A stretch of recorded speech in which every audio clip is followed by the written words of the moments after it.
Alright, so this is going to be a bit of a different video. As you guys know, I've been going through each of the Yu-Gi-Oh series, covering the different protagonists and talking about how powerful they are. And Arc 5 was legitimately one of the series that I was the most excited to do, because from what I've heard, they brought back a lot of the legacy characters, and that just sounded like it was really interesting to me. Like, we're going to be traveling to the different dimensions, we'd see people like Jack Atlas, Aster Phoenix, Kite Tenjo again. You know, some of the strongest characters from each of the individual verses, and you know, that just sounds inherently interesting. It's kind of like the Avengers of Yu-Gi-Oh, right? But it's almost like the fear of what people had for the Avengers movies, where they were like, I don't know if they can juggle all of these characters at once in the amount of time that they have. It's almost like that played out in this series, and it just completely killed it for me. So I'm not gonna lie, this video is half of like, Yuya is just kind of trash, and Arc 5 is trash. I mean, we'll talk about how strong he is in today's video, but even in that aspect, he just really doesn't even hold up. He's gotta be one of the weaker protagonists, and I'll explain that in today's video. That's probably why the video is gonna be called, like, Yuya Sakaki is weaker than you think, or something along those lines, because apparently there's actually people that think Yuya is the strongest of the protagonists. We'll talk about that in today's video, but you guys know, standard YouTube intro. If you have not already, leave a like on the video, subscribe to the channel if you like power scaling content. That's all we do on the Bleach channel over here. You already know the drill. Click that join button if you want bonus content like debates, past live streams, all that good stuff. But I don't even want to waste any more time than I have to. I just want to get on to just tearing this show a new one, because first and foremost, it's just not even a good show. But maybe I'll leave that for the end. I'll leave the actual analysis of the show towards the very end. Let's just talk about how strong Yuya is real quick, just for the people that are the power scaling junkies and don't really care about narrative and whatnot. So first and foremost, really the main thing you have for Yuya Sakaki to really like show how strong he is comes from Zarc. So essentially what happened is you had this supreme, like, really strong OP duelist in the original Arc 5 dimension, and his name was Zarc, and he was a master of the normal summon, the fusion summon, the synchro summon, the XZ summon. He had it all. He was the top guy. And then for some weird reason, he just kind of snapped one day, because at this point the Yu-Gi-Oh technology just manifests the monsters in real vision, because, you know, the anime staff has basically been pushing the monsters are real for about the last 10 years. And so in Arc 5, I kind of appreciate, at least for this, they were like, no, the cards are real, they have souls, like, we're just gonna blatantly say it at this point. But for some reason, Zarc saw that. He was like, oh, the monsters are real now? Well, let me just summon my 4 dragons, which was just Odd Eyes Dragon, not Pendulum Dragon yet, just regular Odd Eyes Dragon, Starving Venom Fusion Dragon, Clear Wing Synchro Dragon, and Dark Rebellion XZ Dragon. He summoned those boys and just kind of had a one-man war against the original dimension and was pretty much bodying everybody. And then to just kind of win even harder, he was like, you know what, I'm just gonna fuse with all my dragons and become the Supreme King Dragon Zarc. In which case he did. He just bodied everybody even harder until eventually Leo's daughter came up with the 4 magical nature cards and banished that guy and split him into 4 different parts. And the banishing of Zarc created the 4 different dimensions: the standard dimension, the fusion, synchro, and XZ dimension. So at the very least, you can say, alright, the fragments of Zarc are like universal, maybe, because they created a dimension, or like a quote-unquote new universe whenever he fragmented, and there was one for each of his fragments. So if you want to say that, that's perfectly fine. Also, you might be able to attribute bonus scaling to Yuya, because he has Yuto absorb for like most of the series. So if you want to say he's like twice as strong or something because he has Yuto absorbed, you can maybe try to argue that. He also does eventually become the body for Zarc at the end of the series. So if you wanted to say that he was like universal plus or something because the original dimension is what formed the other 4 dimensions, and so maybe you can imply that it is bigger than the other ones, even though that's really never stated. It's just said that they shattered into different dimensions because of Zarc. But maybe you could say they'd be like, well, when Yuya becomes Big Dragon Man, he becomes real big universal. And yeah, that's basically it for his scaling. Yeah, there's really nothing else going for Yuya, which is why I was really baffled after I finished the series and I had friends telling me like, oh no, people believe Yuya is the strongest of the protagonists, and it literally just doesn't make any sense. Because you look at someone like Yugi in his original series. In the original Duel Monsters show, about the best thing that you have for Yugi is them being basically planetary because the Egyptian god cards are capable of destroying the planet, and Yugi does scale to the Egyptian god cards through his duelist spirit being able to command them, and he just blatantly tanks an attack from the Winged Dragon of Ra. So he does scale to the Egyptian god cards, but it gets a little bit better for Yugi because in the next series, Yu-Gi-Oh! GX, the writers took it up and they just cranked that notch to 1,000,000%. And they were like, one of the main villains, Yubel, is going to create 12 dimensions, basically this contained multiverse. And then Jaden's going to fuse with Yubel, go fight this dude named Darkness, who also is just from a complete mirror multiverse of our reality, beat that dude up. And then Yugi at the very end is going to come on in, scoop in, and at least have like an ambiguous duel with Jaden, where at the very least they both call each other the strongest person they've ever fought. So it's like, alright, okay, so now like Yugi and Jaden are comfortably pretty high in the multiversal. And then you have Yusei come in the next series where not only does Yusei Stardust Dragon demonstrate that it's way stronger than Jaden and Yugi through the movie Bonds Beyond Time, which people often forget is a canon movie because they reference it at the end of 5Ds when Zone is like, yeah, I sent Paradox back, and they show clips from the movie, and Yusei's like, oh yeah, I remember that guy. I remember dueling that guy. I didn't know he was one of your friends. So like, blatantly just a canon movie. At the very beginning of Bonds Beyond Time, Paradox steals Stardust Dragon, and then he goes to fight Jaden. The same Jaden who's able to kind of fight off Cyber End Dragon and Rainbow Dragon with Neos, that same Neos who's doing pretty well against both of them, literally shatters apart when it's fighting Stardust Dragon. And remember, this is the same Jaden who like literally just finished dueling Yugi. This is the Jaden who is now on his journey. He's potentially even stronger, but we wouldn't know by how much because obviously we just know that he started his journey after his duel with Yugi. But it is still crazy impressive for Yusei, and it kind of holds up because at the end of 5Ds, Yusei is the protagonist that now has the infinite power and potential of infinite dimensions. So not only is he scaling above Yugi and Jaden, but now he also has this potential really strong statement that brings him up to like infinite hyperversal. And then look, I know people don't like Zexal, but Zexal is where things start to get a little crazy, particularly in Zexal 2 with the whole Baryon world thing, where they're like, yeah, the Baryon world doesn't have concepts like time and space, like it's kind of beyond those things. You know, things like metaphysics, all that stuff, it really just doesn't exist over here, like that's kind of beneath us in the Baryon world. And so, you know, as the viewer, you're like, oh, okay, so now they're just like, let's just make a 1A dimension that where these like random Baryon schmucks just live. And it seems like everybody and their mother that's just worth even a modicum of salt in the show Zexal 2 is able to threaten the astral and Baryon world with just the utmost ease. Whether it be like number 96 sitting in a random black hole just blowing everything up, or Dawn 1000 just making a big tree as soon as he appears. It's just safe to say that the power escalation for all of the protagonists is pretty consistent. You know, you're going from like planetary to multiversal to hyperversal to now having 1A characters, and it's just this steady climb through the different tiers. And then you get to Yuya and they're just like, bro, he's not even multiversal, right? He's just like a fraction of a dude that created the different universes. So how anybody could say this is the strongest protagonist is absolutely beyond me. He just does not have the feats or showings for it at all.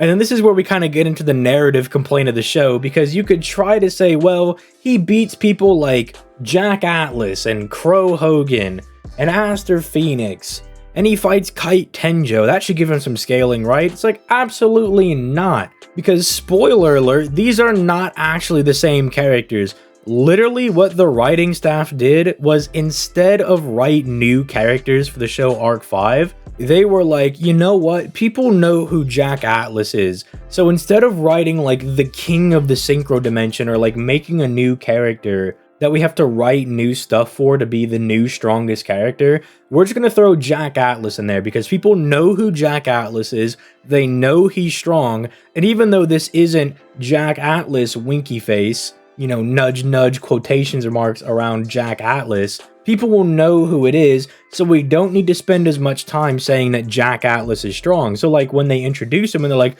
oh, he's the king of the synchro dimension, because they're assuming you've already watched 5Ds, they're like, we don't really need to explain it, because you already know that Jack Atlas is strong. But the problem for a lot of these characters is that like these same events that happened in their shows did not happen in the different dimensions. Like Crow Hogan's not even a signer, bro. He doesn't even have Black Wing Dragon, which, taking apart how bad the card itself actually is, as far as the narrative is concerned, it is a strong card, and him not being a signer is a big deal. The same thing goes for someone like Kite Tenjo. It doesn't even seem like any of the cosmology in the XZ realm carried over from Zexal. Because I understand that they didn't want to have any of the previous Yu-Gi-Oh! Protagonists in the show. I get that the different Yu-boys, Yuya, Yuto, Yugo, Yuri, are supposed to represent people like Yugi, Jaden, Yusei, and Yuma, but the fact that people like Shark don't even exist in the XZ dimension just tells me that, like, bro, the events of Zexal, it's completely different. Like,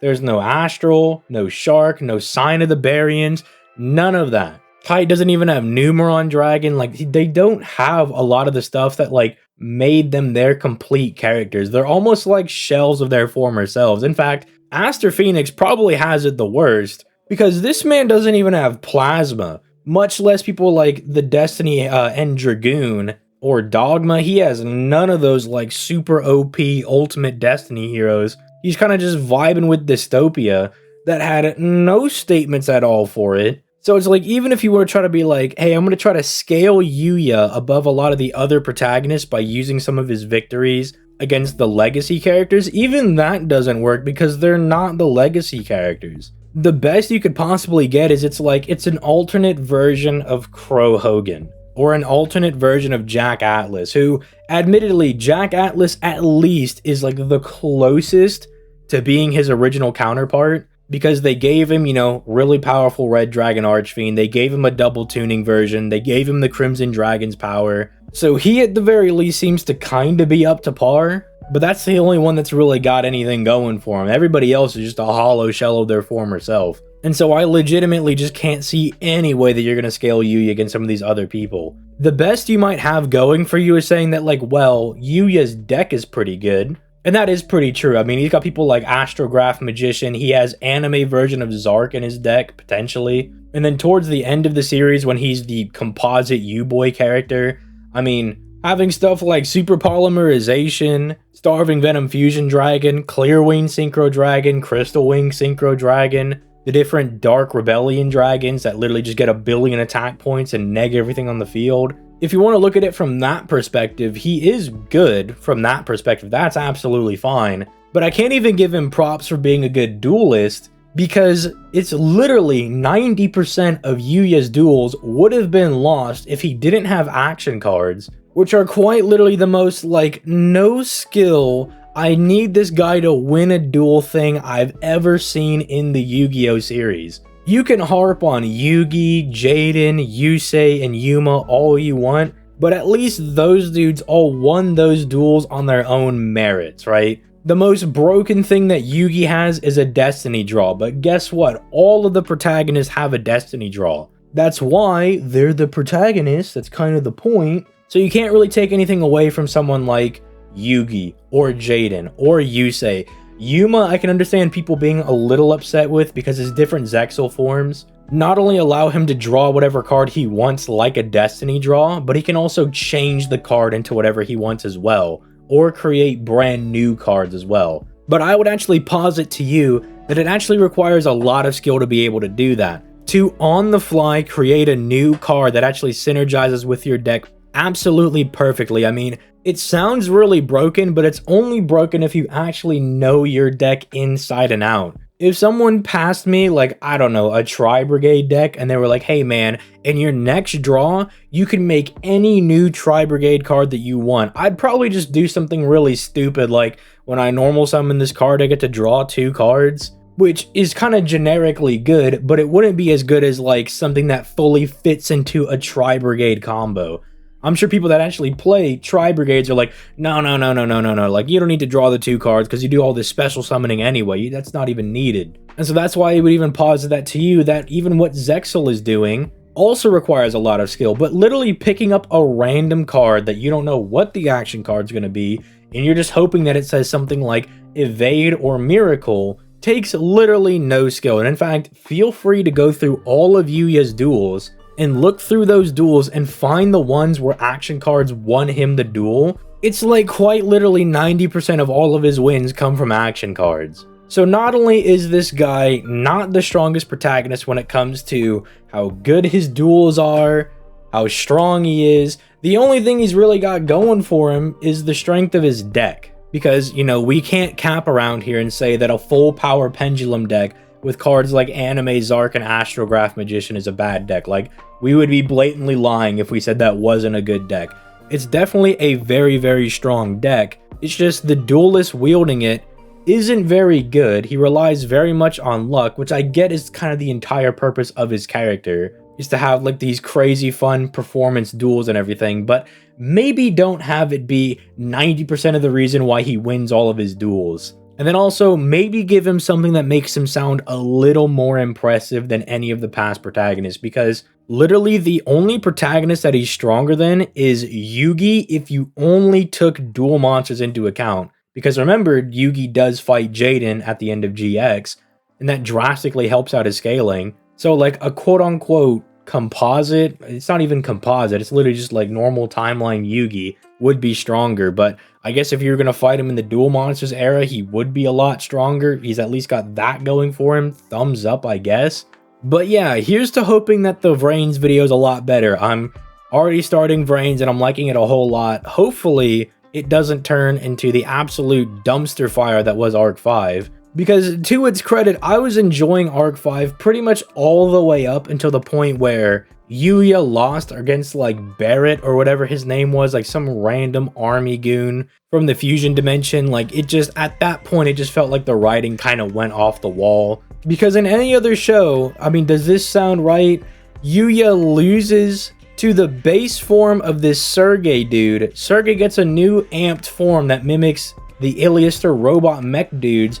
Jack beats that guy, and then somehow Yuya then beats a stronger Jack with double tuning. Like, it makes no sense. It's literally like base Goku beats up Gohan, but then Gohan 2 seconds later decides that, like, you know what, I'm gonna beat up Blue Kaioken Goku. You're like, dude, that doesn't make any sense at all. There was literally not even a training segment in between those. Like, I would be like, bro, at least show Gohan fighting Vegeta. Like, at least give him something in the middle of those 2 events. So we can be like, okay, like, Gohan did something that kind of puts him on that level. But nope, they were just like, have Yuya lose to base form of this dude? Then let's just have him beat the guy that's stronger that beat the guy that had the stronger form of the guy that he just lost to. Absolutely ridiculous. But once again, here's to hoping that Vrains is going to be good. I'm enjoying Vrains so far. The duels are nice. I'm liking the characters. Not a whole lot of power scaling nonsense right now, but you know what?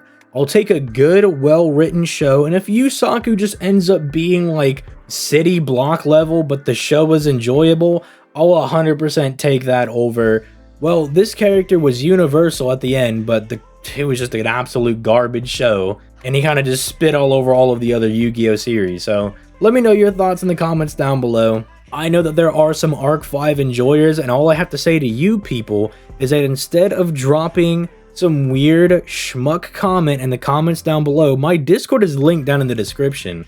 You are free to come try to talk to me about it. You will get curse-smacked. It is just a badly written show, but I would much rather you try to come talk to me about it than hide down in the comments down below. And I highly encourage everybody, if you see some schmarmy people in the comments, get these people in the Discord. Just spam them with like 500 links, because I'm tired of these people hiding in the comments, bruh. If you're someone that got banned from the server because you were being a bit of a spurg, feel free to DM one of the mods, and I'm sure they'll let you right back in so you can have a nice talking to. Ominous sounding threats aside, because I mean, this is at the end of the day about a children's card game, so let me calm down a little bit. But all of that aside, hope you guys enjoyed the video. Here's to hoping Yusaku is good. Here's to hoping Vrains is good. If you guys have any versus matchups you guys want specifically for Yu-Gi-Oh characters, Like, not just specifically inverse Yu-Gi-Oh, because I don't really think those work very well in videos, but if you wanted to see like Kaiba versus Kenpachi or something, leave those down in the comments down below. Don't pick Kaiba versus Kenpachi. I'm not doing that. That sounds stupid. But I would love to do some more versus matchups for Yu-Gi-Oh characters because they're really fun to use in these matchups because they have a whole bunch of different monsters, spells, and traps that they can use. And they're just usually generally entertaining to talk about. So with all that being said, I'm going to go ahead and get out of here. You guys have yourselves a nice day. Peace late, guys.